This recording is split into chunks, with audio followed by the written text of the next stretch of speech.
Hey everyone, and welcome. Today, we're going to tackle a huge idea, something that challenges one of our most basic beliefs, that more technology automatically means we're making progress as a species.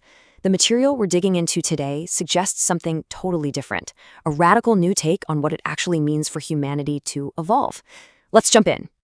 So let's just get right to the heart of it with this question. Are we really evolving, or are we just getting more and more complicated? Building fancier and fancier systems on top of the exact same, kind of flawed human foundation. It's a really important question, because if our basic operating system hasn't gotten an upgrade, then all our so-called progress might just be making our problems bigger. We love to think that technology, or more education, or just having more stuff, that these are the silver bullets that will solve all our problems. But what we're looking at today argues that, yeah, those things are nice to have, but they're just not enough. They can't actually help us mature as a species because they don't touch the real underlying issue. And this right here, this is the core diagnosis. We are a species that's basically stuck in its teenage years. I mean, think about it. The self-centeredness, the big ideals that are always at war with our selfish impulses, the complete inability to handle frustration. Does any of that sound familiar? This isn't just about a few people. It's a collective state of being, and it's holding us all back. Okay, so why? Why are we stuck? This next part is all about the diagnosis. And the problem isn't that we're not trying hard enough. The problem is that the map we're using to navigate our own minds is, well, it's just completely wrong. Let's take a look at how this flawed map keeps leading us in circles. I mean, we've all lived this, right? On the left, there's the plan. It's so simple, so logical. A to B. We tell ourselves this time it's going to be different. And then there's reality on the right. We get sucked into this powerful, almost invisible internal gravitational pull, and all our willpower just fizzles out. It feels like you're fighting yourself, and that's because the map we're using, this idea that our rational brain is in charge, is totally wrong. So if our old map is broken, we need a new one, and that means we need a whole new kind of physics for the human mind. This is where this concept of emotioning comes into play. It's proposed as a fifth fundamental force, right up there with gravity. It's not just some fuzzy feeling. It's described as a real, quantifiable engine, a constant force that pulls us through the world and is behind every single intentional thing we do. And like any good physics theory, hey, it's got a formula. Emotioning is the functional interplay of meaning and action. And that word interplay is absolutely everything. See, it's not like we decide something is meaningful and then we act on it. No, they're completely tied together. They happen at the same time. To find something meaningful is to be moved to act. Our will isn't really a choice. It's more like a calculation our body's constantly running. So if emotioning is the force, what directs it? What pulls it one way or the other? It really comes down to this fundamental split. On one side, you've got love, which is all about connection, about benevolence. But what's the true opposite of that? It's not hate.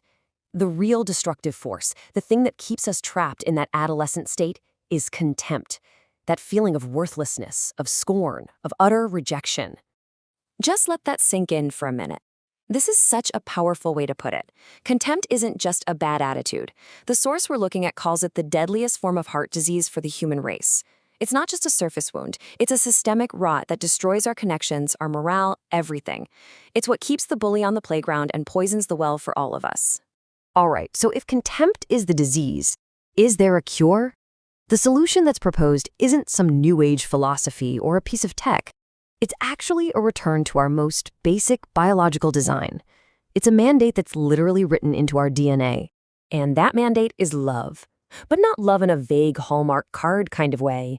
We're talking about something incredibly precise. Committed benevolent interest, or CBI, and every single one of those words is crucial.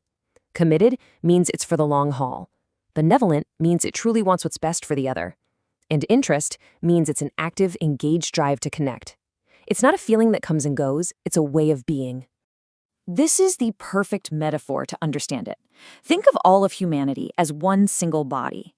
A healthy cell, one that's operating on CBI, is always looking outward, serving the whole system.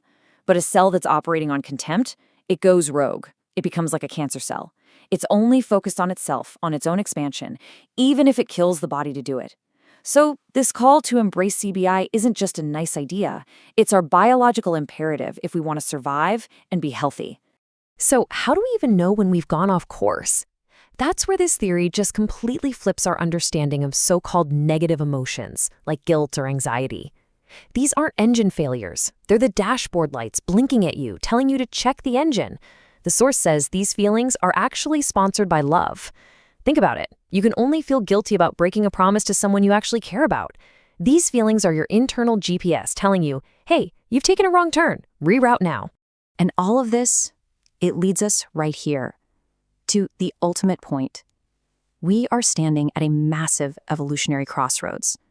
And the choice in front of us isn't about which new gadget to invent, but about which internal operating system we are going to run our lives on. It's a choice that will define everything about our future. This quote from Rumi it nails it, doesn't it? If CBI is our biological nature, our factory setting, then love isn't something we have to go out and invent from nothing. It's already in there. Our real job, our real task, is to do the hard work of healing, of finding and taking down all the walls of contempt and fear and old hurts that we've built up against our own true nature. So this brings us to what we can actually do. And it boils down to a clear two-part strategy. First, we have to heal ourselves, nourish our being, work through our own baggage, our own incompletions, to unlock our full capacity for love. And second, we have to go to war with contempt. Make a conscious, active choice every day to root this poison out of our lives, how we see others, and maybe most importantly, how we see ourselves. And this is the goal. This is the payoff. This is what it looks like when we finally graduate from that collective adolescence. When we operate from a place of CBI, we create what's called stable resonance. It's this beautiful state of balance and health and flow in our relationships with ourselves and with the world. And according to this theory, this is true self-actualization. It's the reward your own system gives you for finally working the way it was designed to. So we end up right back where we started, but with a totally new perspective. The next giant leap for humankind isn't going to be external. It's going to be internal. It's not about what we build, but who we become. And that leaves each and every one of us with a really fundamental question to answer. Are you building a world based on contempt or one based on committed, benevolent interest? The choice really is ours.